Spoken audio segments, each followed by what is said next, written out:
Well, the ladies on The View think that they have discovered trouble in paradise. I'm Maurice, and this is Back Porch News.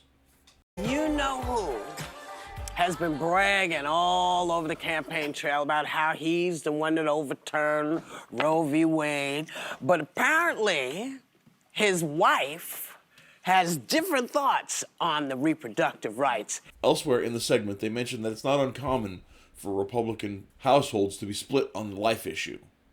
And while I think that the life issue is a really important one and people should have some level of agreement on, couples are going to have differences of opinion, some of them even serious. But I wonder what Sunny Hostin has to say. I think she hates him. Yeah, well, yeah. Okay, so we can all That's a agree on given. that. That's a given. I also think that she wants to take him out. She does not want to be the first lady anymore. They agree with you. She doesn't want to be the first lady. Sunny, yeah. Allegedly. And so I really think that this is her way of undercutting his bid for the presidency. Now that is some heavy accusation. Pretty big guesswork, too, if you ask me. It's one thing to point out that people disagree.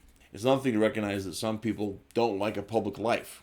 But it's quite another thing to assume that a couple just doesn't get along at all. It seems to me we should actually listen to what Melania herself has to say. When he brought the issue to you that he was thinking of running, you're quoted as saying, well, you know, if you run, you're going to win. True story? True story. How did you know?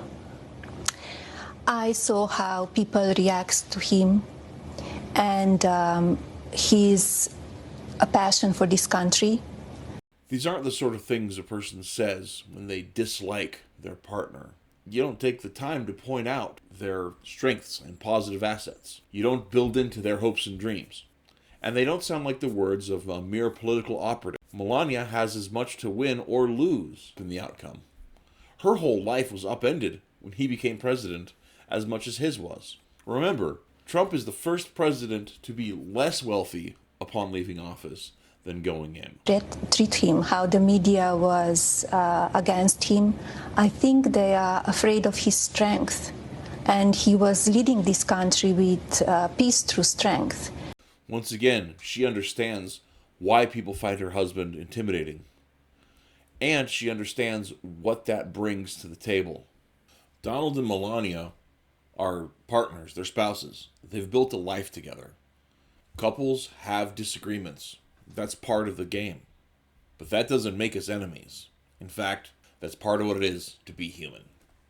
Well, that's the view from my back porch. Hope to see you next time on Back Porch News.